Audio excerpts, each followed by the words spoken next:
หรือ DE ซึ่งกระทรวง DE ยินดีให้การสนับสนุนด้านเทคโนโลยีและระบบคลาวด์เพื่อพัฒนาเป็นคลังข้อมูลขนาดใหญ่และมีแผนขยายการดำเนินงานครอบคลุมโรงเรียนในสังกัดทั่วประเทศกว่า 29,500 แห่งต่อไปปุรินทร์พัฒน์สอนการรายงาน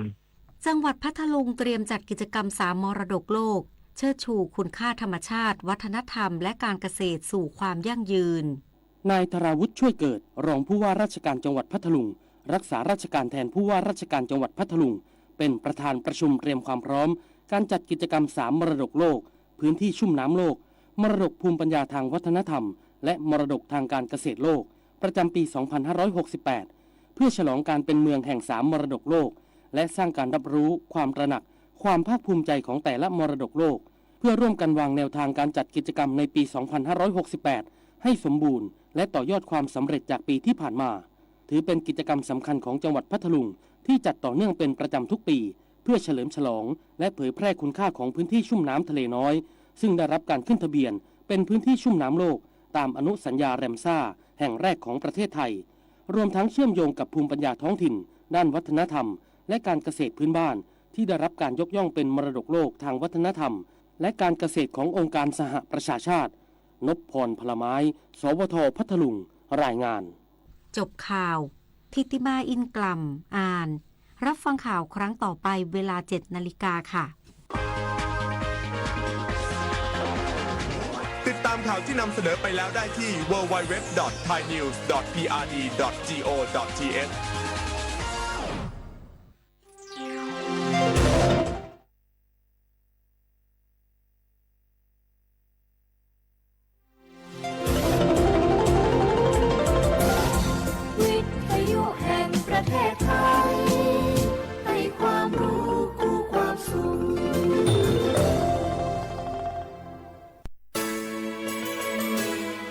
สถานีวิทยุกระจายเสียงแห่งประเทศไทยจังหวัดเชียงใหม่ AM 1476 กิโลเฮิรตซ์สถานีวิทยุภาคภาษาชาติพันธุ์แห่งเดียวในประเทศไทยที่มีความทันสมัยเชื่อถือได้สร้างอัตลักษณ์กลุ่มชาติพันธุ์สู่สากล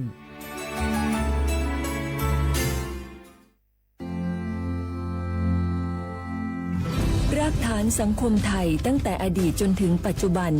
เคารพเทิดทูนสถาบันพระมหากษัตริย์เป็นศูนย์รวมจิตใจที่เหนียวแน่นของคนไทย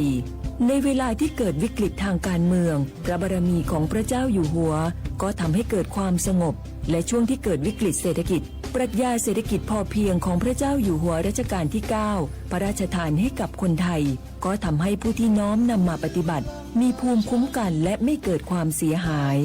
พระปฐมบรมราชโองการของพระเจ้าอยู่หัวรัชกาลที่ 10เราจะสืบสานรักษาและต่อยอดและครองแผ่นดินโดยธรรมเพื่อประโยชน์สุขแห่งอาณาราษฎรตลอดไปพระมหากษัตริย์ไทยทุกพระองค์ทรงห่วงใยราษฎร์เสมอ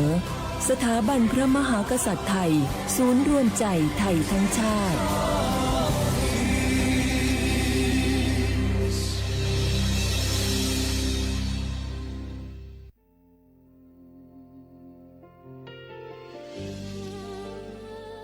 พระเสด็จสู่แดนสวงไทยทั้งปวงน้อมสำนึกในพระมหากรุณาธิคุณตราบนิรันดร์ข้าพระพุทธเจ้าข้าราชการและเจ้าหน้าที่สถานีวิทยุกระจายเสียงแห่งประเทศไทยจังหวัดเชียงใหม่กรมประชาสัมพันธ์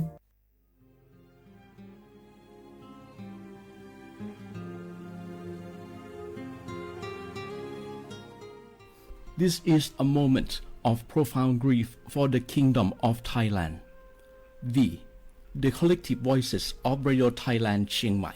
join the Thai nation in mourning the passing of our beloved Queen Martha, Her Majesty Queen Sirikit. Her life was a testament to the unwavering service, grace, and deep love for the Thai people.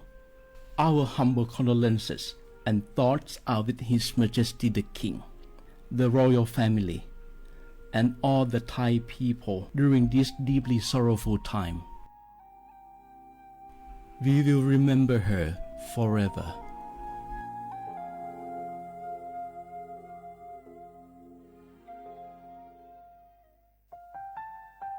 ว่านูลิซูชิถ้ามีคนแนวจามาอามุสานีมาอาคือที่ลิซางโงว่านูว่าจะมาอาคือเฟมากูว่าทัวมาที่ลิชิคอลิปดูถ้ามีคนแนวจามาว่านูลิซูชิจะขวาจับโวอามาคือตาโหเลเลที่ลินีมาจาจานีมาที่ลิซาจางโง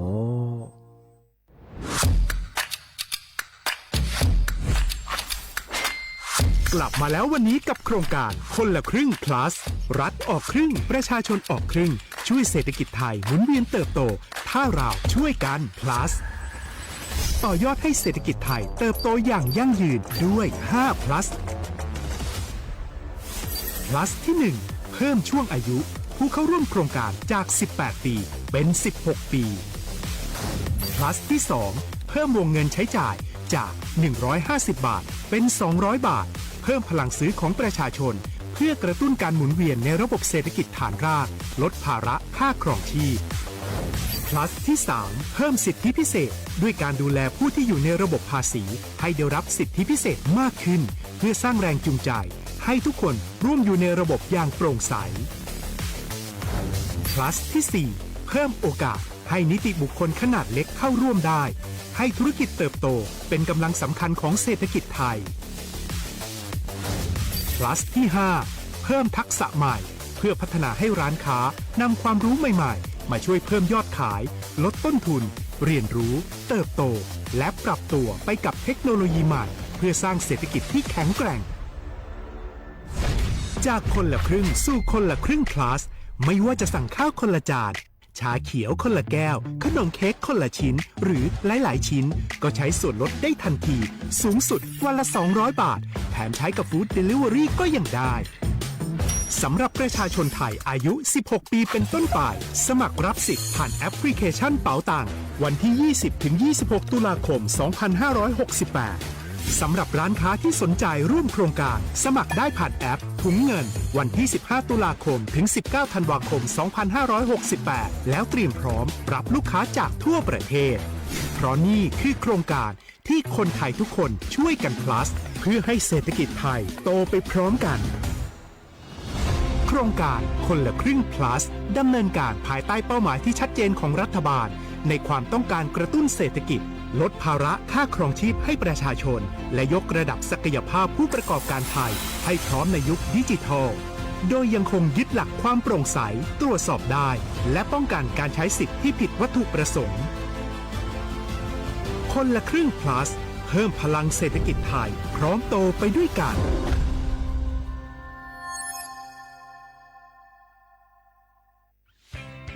เส้นทางสายหมอกที่สวยที่สุดในเมืองแพร่กำลังรอทุกคนไปวิ่งด้วยกันครับทุกก้าวของคุณคือพลังของลมหายใจชวนเพื่อนชวนครอบครัวมาวิ่งฝ่าสายหมอกเพื่อโรงพยาบาลแพร่ในวันอาทิตย์ที่ 7 ธันวาคม 2568 บริเวณลานกิจกรรมหลังวัดพระธาตุช่อแฮมาร่วมกันส่งต่อพลังแห่งความดีเพราะทุกก้าวของคุณช่วยต่อชีวิตให้กับผู้ป่วยในโรงพยาบาลแพร่สมัครได้เลยวันนี้แล้วไปวิ่งด้วยกันในวันอาทิตย์ที่ 7 ธันวาคม 2568 พบกันบริเวณลานกิจกรรมหลังวัดพระธาตุช่อแฮนะครับ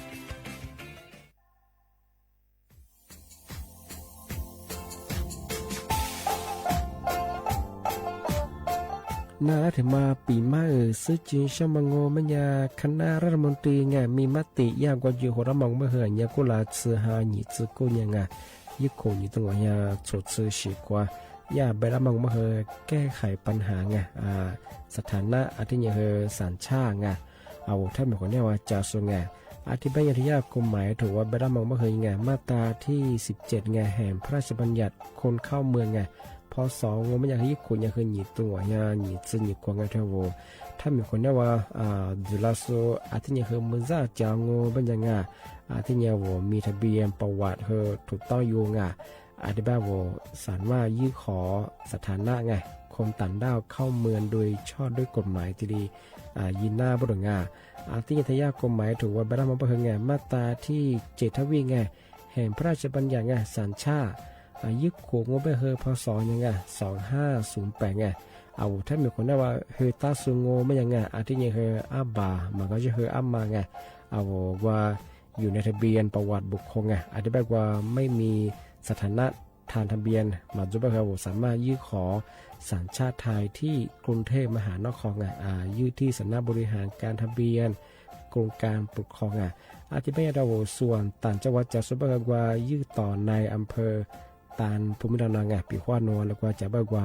อำเภอยิ่งที่ยื่นช่องยื่นเวลาโง่ไม่ยากว่าเวลาใช้กันยาขนาดถี่เนี่ยความยี่นวันยังสิอันเดียบเฮนี่มีกับพวกความยี่ที่น่าเหี้ยโชฮา你自姑娘一口你都往下坐次过过色我这里日常的嘛比嘛是就像我说话的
写话不啦画画นี่แหละถูกโมขวานีเจโมงะเอาลิสุงโงโดดตัวขวาไปแล้วกะ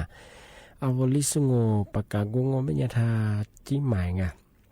สถานีวิทยุกระจายเสียงแห่งประเทศไทยจังหวัดเชียงใหม่ว่าดูจ้าวิทยุมือจะมางมปัญญายี่ระบบยา AM ยี่ความถี่งมปัญญาที่ตูลี่ยาฉีดสื่อโฉขึ้นกว่าดูจ้าอาทิตย์ท้าว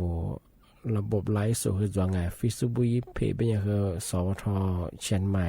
AM 1476กิโลเฮิรตซ์อ่ะแน่ๆติขวา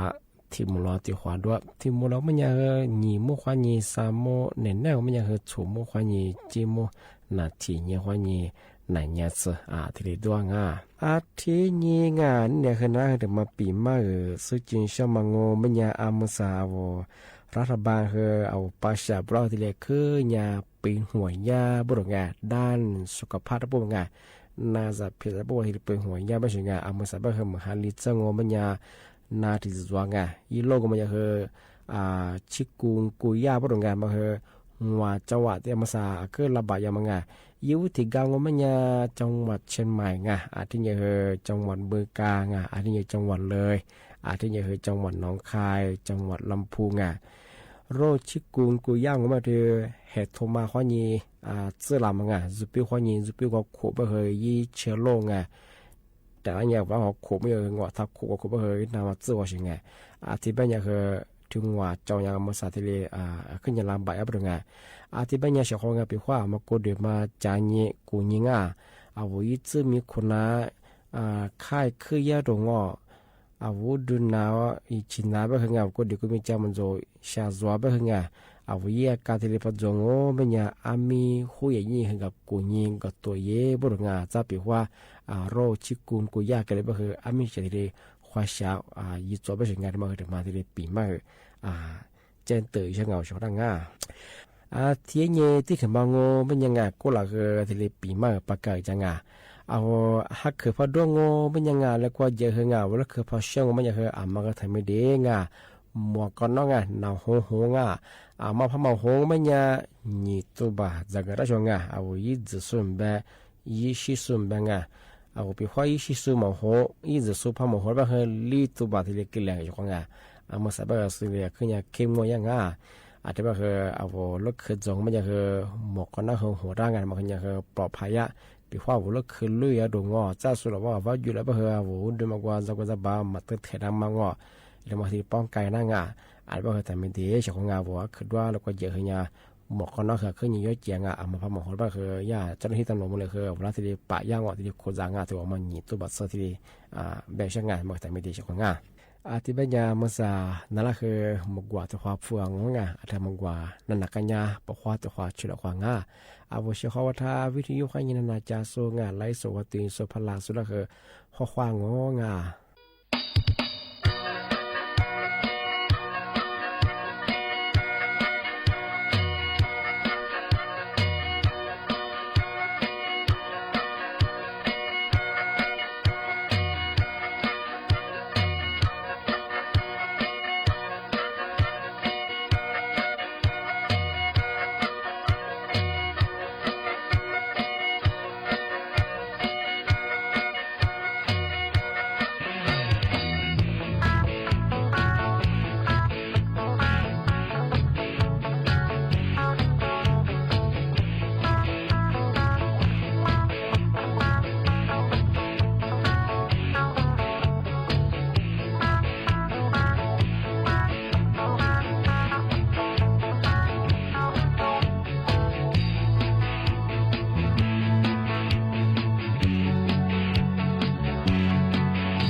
「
你弄么呗，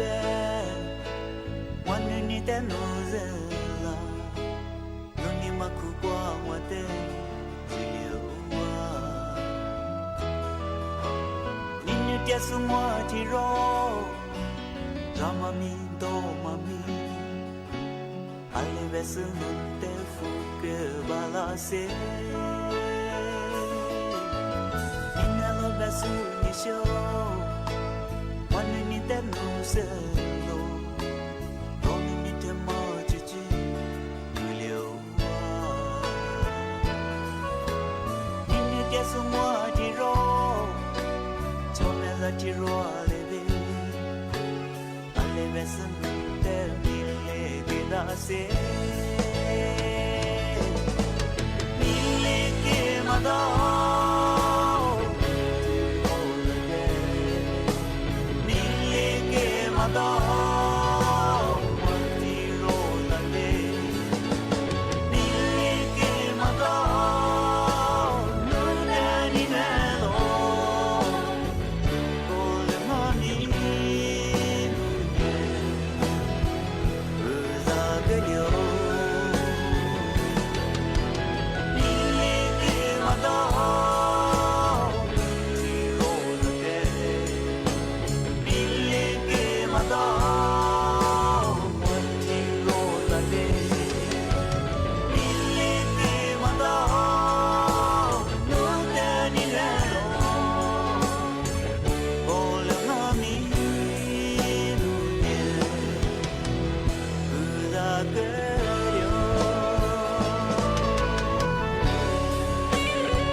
za ti ro nga mi ya ni je che la lo ale be se no te mi le ke da se mi le ke ma da lo la le mi le ke ma da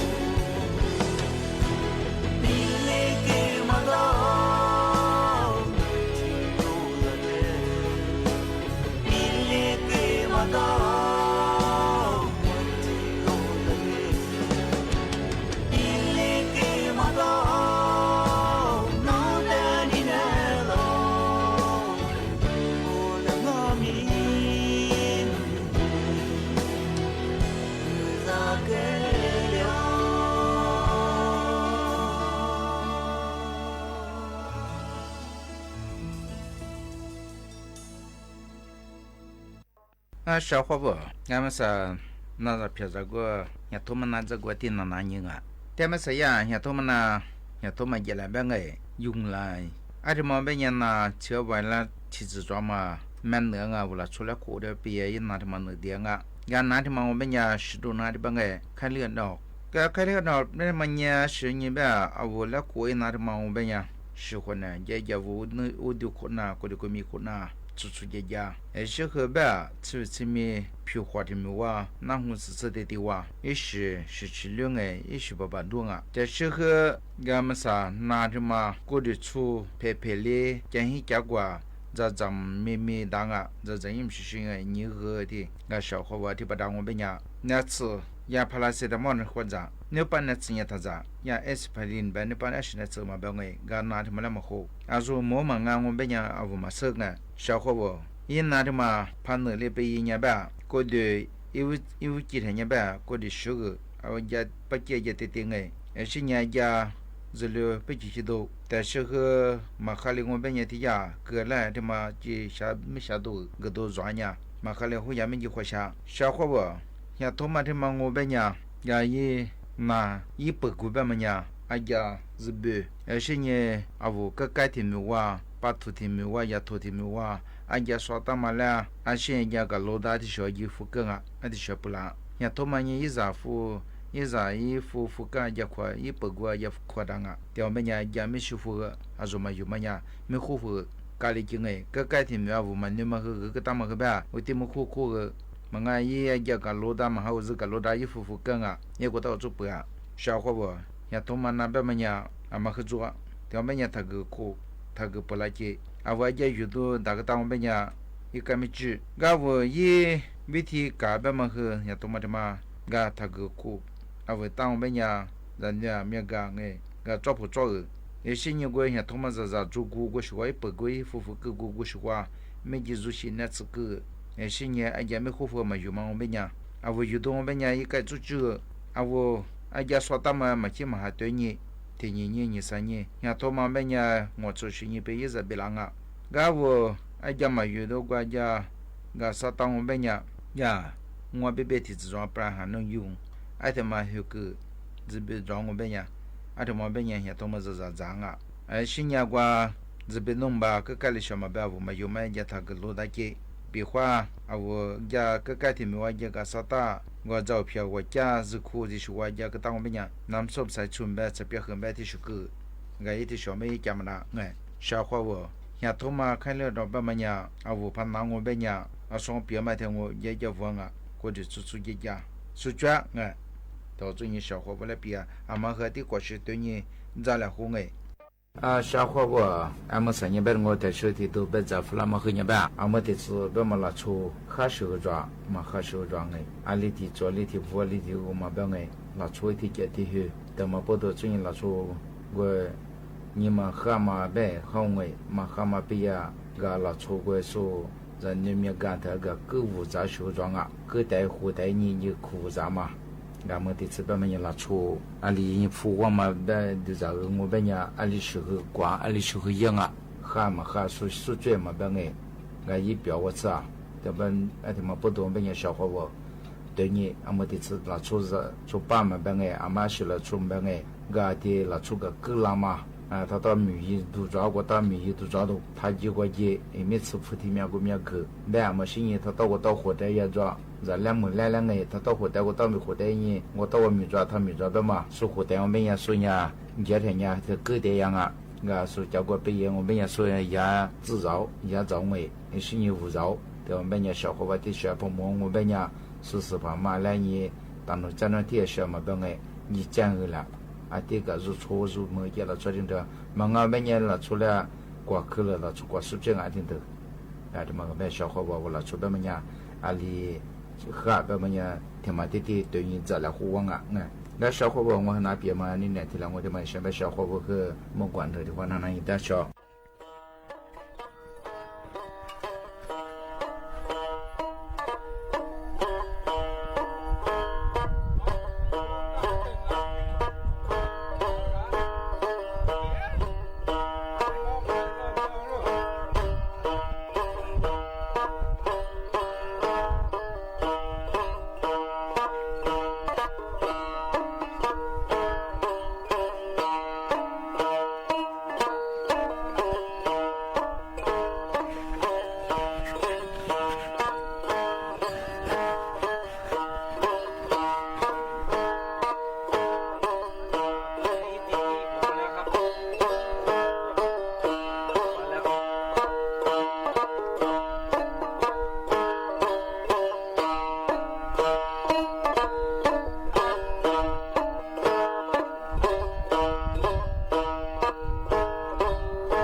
这个。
da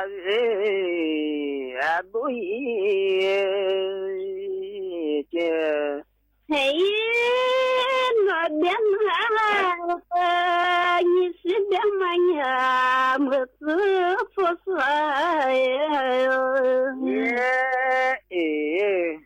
ai zaboy kia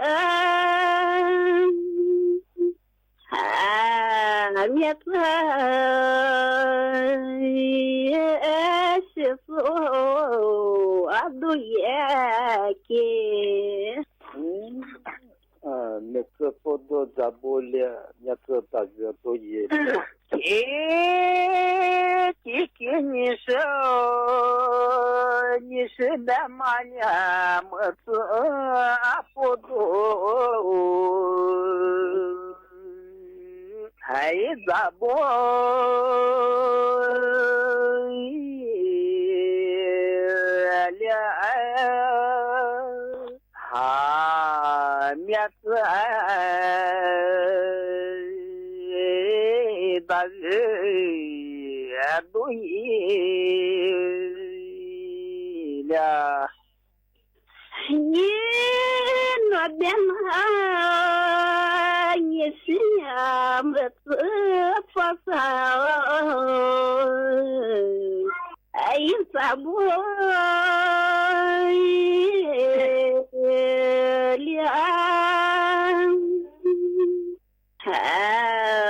miat so adu yelia ni solo ni no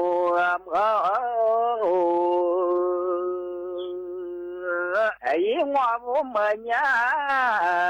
no pa yi ke su ha de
起了，姑姑你是乖起了，弟弟他是乖起了，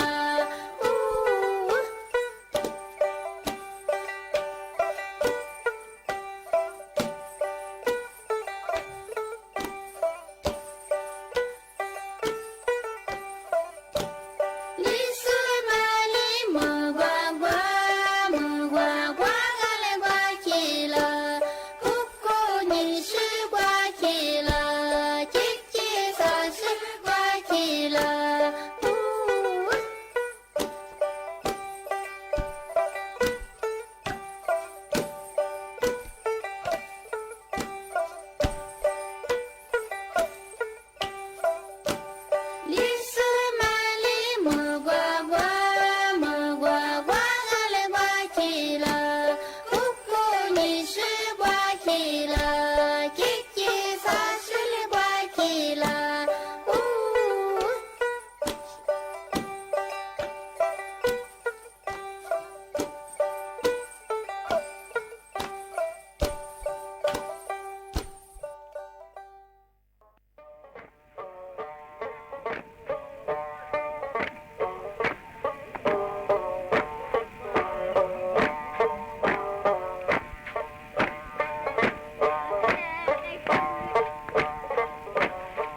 ที่นี่